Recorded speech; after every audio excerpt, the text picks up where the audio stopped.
magsalita ako sa radyo. Magandang gabi ho sa inyong lahat. Ako ho, tumatayo dito ngayon para ho, una sa lahat, ipakita ang suporta ko sa inyong lahat na naniniwala kay Tatay Rani. Palakpakan nyo naman po si Tatay Rani. PDP District 3, Action Anti-Crime ng Quezon City, sa lahat po ng mga grupong nandito ngayon, maraming salamat po. Alam niyo naman, hindi tayo nagrarally lang. Lagi ko po sinasabi, lalo na sa kabataan, na ang pagpapakita ng puwersa, napakahalagahong parte ng ating kasaysayan. Tama ho ba ako? Napakahirap ho kasi na yung maliliit na boses na meron tayo, lalong-lalo na sa Distrito 2, hindi tayo naririnig. Lagi tayong nagpapakahirap na mapakinggan, na mapagbigyan ng mga kagustuhan natin, pero sa totoo lang, hindi tayo naririnig.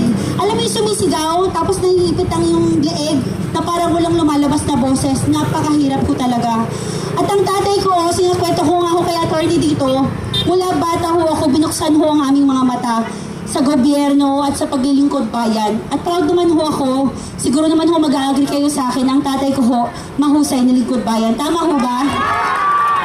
Mula po noon hanggang ngayon, wala akong tinurong mali. At hindi kaaya-aya ang tatay ko. Simula ho nung bata ako. Akala nila ang tatay ko palamura. Palamura naman talagang walang hiyate.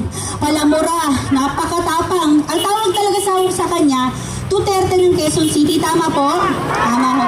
Kaya huwag niyo kung tawagin Sara, lagot tayo. Lagot tayo yan. Sabihin mag-ama pa kayo, talaga nagrarally.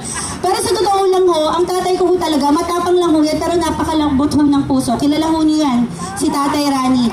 Malambot ho ang puso para sa mga nahihirapan, para sa pinapahirapan at para sa nasasaktan. Kaya maraming salamat po sa inyong lahat na naniniwala sa paninindigan ni Tatay Rani. Salamat po sa paninindigan niyo para sa bayan. Mabuhay po kayong lahat. Duterte pa rin.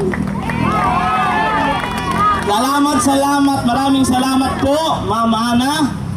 Ayan, sa pagkakataon na pakinggan din natin dito na magsalita